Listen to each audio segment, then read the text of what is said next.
दोस्तों, इंसान की ज़रूरतें सिर्फ रोटी और दवा नहीं होती। क्या बात है निशा, फिर से मुंह फुलाया है तुमने? अब क्या हो गया? अभय ने ऑफिस से लौटते ही जैसे ही देखा कि पत्नी निशा ड्राइंग रूम में चुपचाप बैठी है, तो उसने थके हुए स्वर में पूछा, कुछ नहीं। तुम पूछोगे ही क्यों? अब तो तुम्हारी सारी दुनिया बस बाबूजी बनकर रह गए हैं। कब क्या चाहिए, क्या नहीं चाहिए, उनकी हर बात पर तुम्हारा ध्यान रहता है। और मैं तो जैसे इस घर में हूँ ही नहीं। निशा ने नाक सिकोड़ते हुए कहा। ओह, फिर वही बात। अब तुम ये मत कहना कि मैंने तुम्हारे साथ बैठकर खाना नहीं खाया या तुम्हारी पसंद की फिल्म देखने नहीं गया। अभय ने बैग एक तरफ रखते हुए कहा। हाँ, यही तो। ना मैं तुम्हारे साथ बैठकर खाना खा पाती हूँ, ना मेरी कोई बात तुम सुनते हो। तुम्हारे बाबूजी को हर वक्त तुम्हारी जरूरत रहती है और तुम भी एकदम वैसे ही दौड़ पड़ते हो। मैं तो जैसे एक मशीन बन गई हूँ जिसे सिर्फ घर के काम करने हैं। एक बीवी हूँ, मैं तुम्हारी नौकर नहीं। निशा के स्वर में अब तक गुस्से से ज्यादा दर्द था। अभय चुप हो गया। कुछ देर तक कमरे में सन्नाटा रहा। फिर उसने धीरे से कहा, निशा, तुम जानती हो ना कि मैं मम्मी के जाने के बाद बाबूजी कितने अकेले हो गए हैं। कितनी बार उन्होंने बस मेरे नाम की पुकार लगाई है, किसी सहारे की उम्मीद में। क्या तुम नहीं देखती जब वो खांसी में दम तोड़ते हुए मुझे आवाज लगाते हैं, जब रात को उनकी नींद टूटती है और मैं दौड़ता हुआ उनके पास पानी देने, तो फिर मैं क्या करूं? क्या मेरा तुम्हें भी तो जरूरत होती है तुम्हारी।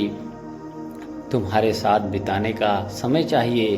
कब तक हर चीज मैं अकेले संभालूं? निशा अब आंसुओं में बोल रही थी। अभय उसके पास आया, उसके कंधे पर हाथ रखा और बहुत शांत स्वर में बोला, तुमने सब संभाला है, इसमें कोई शक नहीं।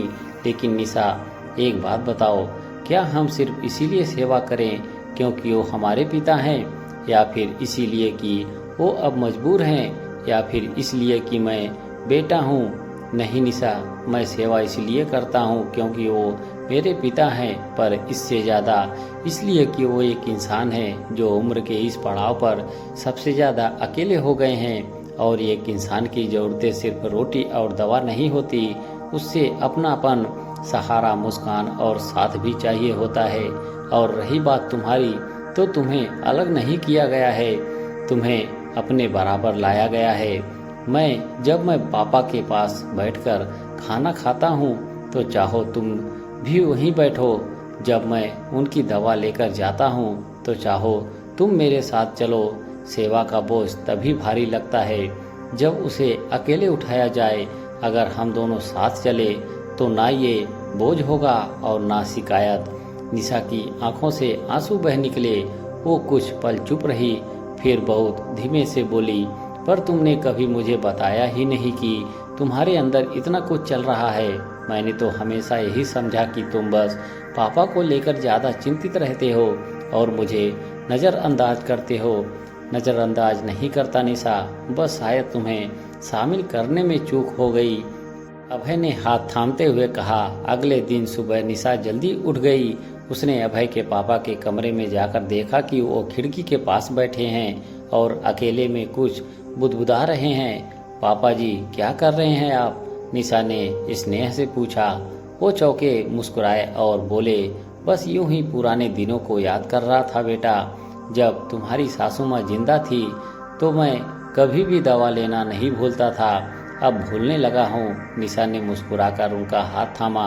अब मैं हूँ ना पापा जी, अब कुछ भी भूलने की जरूरत नहीं।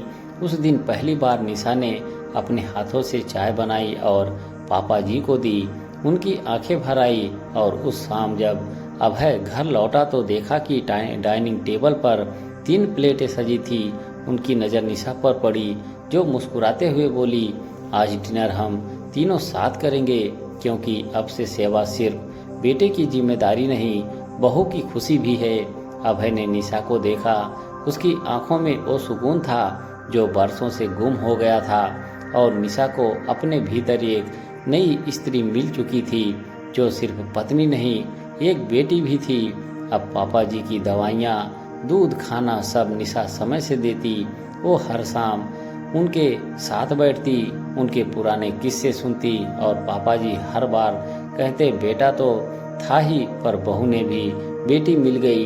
अब कोई शिकायत नहीं थी, कोई चुप्पी नहीं थी। अभय जब भी कहता बेटा हूँ सेवा करूँगा तो निशा मुस्कुराकर कहती है पत्नी हूँ पर बेटी भी बन सकती हूँ।